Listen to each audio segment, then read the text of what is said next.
اللہ فرماتا ہے میں غالب آؤں گا ضرور ضرور، اور میرے رسول، دنیا میں غلبہ ہوگا تو اللہ اور اس کے رسول کا ہی ہوگا۔ السلام علیکم پیارے ناظرین، مفتی سلمان ازاری کا بہت ہی شاندار جاندار بیان، جسے سن کے ایمان جذبہ پیدا ہو جائے۔ آج جو مسلمانوں پر ظلم اور زیادتی ہو رہا ہے، اسے لے کر سلمان مفتی ازاری صاحب کا بہت ہی وقتی طور پر زبردست بیان۔ باطل طاقتیں، باطل طاغوتی طاقتیں اگر تھوڑی دیر کے لیے تخت پر آ جائیں یا اپنی طاقت کا مظاہرہ کریں تو یوں سمجھ لیں کہ یہ ایک چھوٹا سا وقت ہے، ورنہ ہمیشہ اللہ ہی کی عزت اور اس کے رسولوں کی ہی عزت ہوگی۔ میں آج آپ تمام حضرات کو ایک میسج یہ دینا چاہتا ہوں، جس قوم کو اللہ تعالیٰ نے عزت کا پروانہ عطا کیا کہ عزت تمہارے لیے ہے، اور جب ہمیں یہ پتہ چل گیا کہ اس کائنات میں ہماری ہی عزت ہونی چاہیے تو اس کی فکر بھی آپ کو ہونی چاہیے۔ ایسا کوئی کام نہ ہو جس سے تمہاری عزت خطرے میں آئے، اور اس بات کا بھی خیال ہونا چاہیے کہ صرف میری ہی نہیں، پورے مومنین کی عزت کا اللہ نے پروانہ عطا کیا۔ کہیں کسی ایمان والے کی عزت پر خطرہ آئے تو مجھے بھی بے چینی ہونی چاہیے۔ قرآن کا فرمان ہے کہ عزت مومنین کے لیے ہے۔ اللہ کے نبی صلی اللہ تعالیٰ علیہ وسلم نے تو یہ ارشاد فرمایا کہ میرے نزدیک مومن کی عزت کیا معنی رکھتی ہے جانتے ہیں؟ حضور اکرم صلی اللہ علیہ وسلم ارشاد فرماتے ہیں، یہ ذی الحجہ کا مہینہ تھا، ذی الحجہ کے مہینے میں 10ویں ذی الحجہ تاریخ بڑی اہم ہے، بقرعید ہوتی ہے، اور حجاج اکرام کے لیے ایک بہت ہی عظیم دن ہے۔ رسول پاک صلی اللہ تعالیٰ علیہ وسلم ارشاد فرماتے ہیں جیسے آج کے دن کی حرمت ہے، آج کے دن کی عزت ہے، یعنی 10 ذی الحجہ کی، اور اس مہینے کی جیسی عزت ہے، اور اس مقام کی جتنی عزت ہے مکہ مکرمہ، اور پھر میرے آقا صلی اللہ علیہ وسلم ارشاد فرماتے ہیں اس خانہ کعبہ کی جتنی عزت ہے، اس سے بڑھ کر میرے نزدیک ایک مومن کی عزت ہے۔ یہ رسول پاک صلی اللہ تعالیٰ علیہ وسلم کا فرمان عالی شان ہے۔ مومن کی عزت، مومن کا خون، اس کی آبرو خانہ کعبہ سے بڑھ کر کے ہے۔ اس بات کا اندازہ رکھیں، کسی مومن کی عزت خطرے میں آتی تھی جب کبھی، تو ہماری تاریخ تو یہ بتاتی ہے کہ ہم اتنے غیرت مند تھے کہ ہم پھر کھانا پانی بھی چھوڑ دیا کرتے تھے۔ ہماری تاریخ یہ ہے کہ مومنین کی عزت پر کہیں خطرہ آ جائے تو ہم اپنے عیش و آرام کو ترک کر جاتے ہیں۔ جنگیں ہوئی ہیں، ان معاملات کو لے کر جنگیں ہوئی ہیں۔ ایک بہت اہم بات میں آپ کو بتا دوں کہ اگر آپ کے اندر غیرت باقی ہے تو سمجھ لو کہ آپ زندہ ہیں۔ یہ جملہ نوٹ کر لیں، غیرت باقی ہے تو زندہ ہیں، اور گالیاں سن کر اپنے لیے اپنے بھائیوں کے لیے خاموش ہیں تو پھر یہ مردہ لاش ہے۔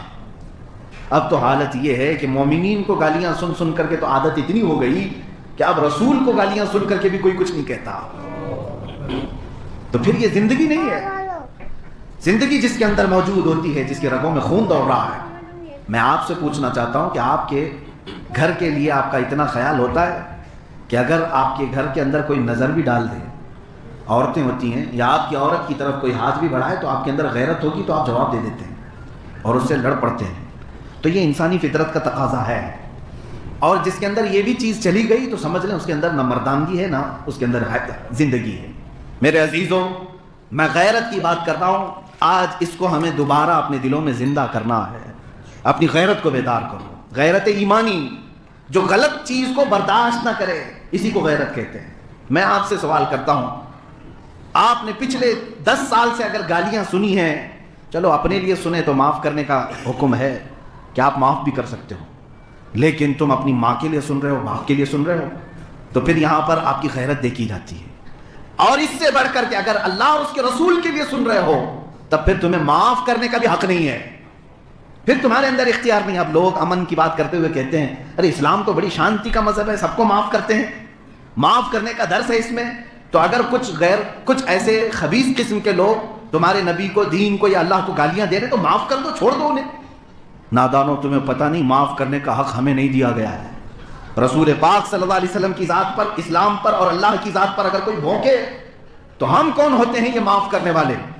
اگر ہماری غیرت باقی ہے تو ہم اپنی جان بھی قربان کریں گے اور معاف نہیں کریں گے۔ یہی صحابہ کا مشن تھا، یہی صحابہ کا مشن تھا۔ صحابہ کرام رضوان اللہ تعالیٰ علیہ مجمعین جو جنگوں میں گئے تو کیا ان کے اندر رحم کا مادہ نہیں تھا؟ وہ نہیں معاف کر سکتے تھے؟ انہوں نے اگر لڑائیاں کی ہیں تو اپنی ذات کے لیے نہیں کیا، اللہ اور اس کے رسول کے لیے کیا ہے۔ جب کبھی کوئی حضور پاک صلی اللہ علیہ وسلم کے خلاف بولا تو ان کی تلواریں باہر آ گئیں اور انہوں نے مقابلہ بھی کیا۔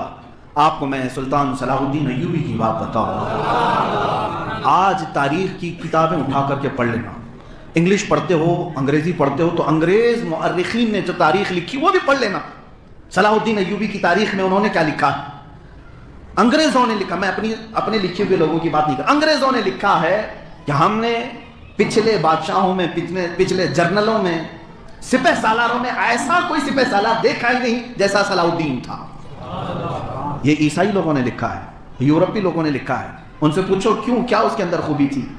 وہ کہتے ہیں کہ جو اس کے ساتھ 10 سال تک جنگیں لڑتا رہا، لیکن جب قید میں آیا تو صلاح الدین نے اسے آزاد بھی کیا، چھوڑ دیا۔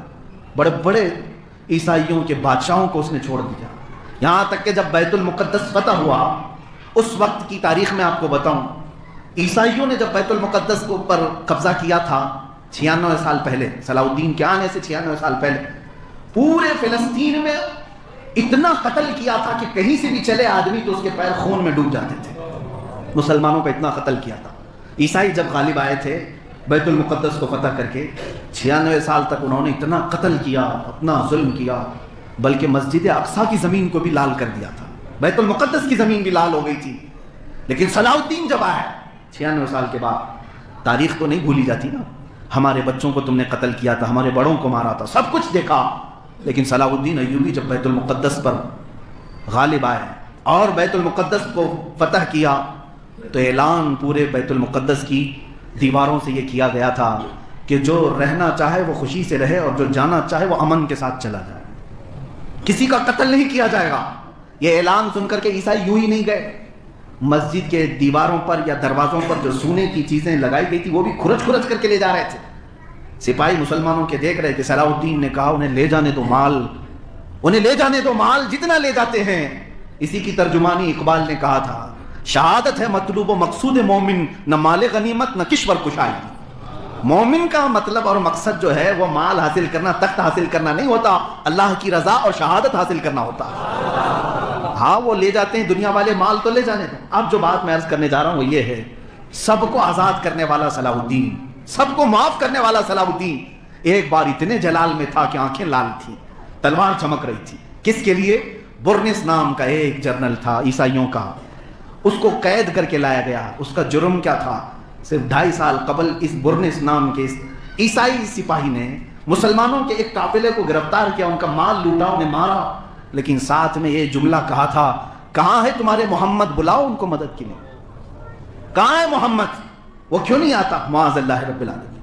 یہ جملہ صلاح الدین تک پہنچا تھا، کہا کہ اس نے مارا تو مارا، مال تو لوٹا، لیکن نبی کونین کو اس طرح سے جملے کہہ کر کے بلایا۔ صلاح الدین اس وقت بیمار تھے، اللہ کی بارگاہ میں منت کرتے، نذر کرتے، مولا اتنی سانسیں اور بڑھا دے کہ میں اس گستاخ کو سب کے سامنے اللہ اکبر، اللہ اکبر۔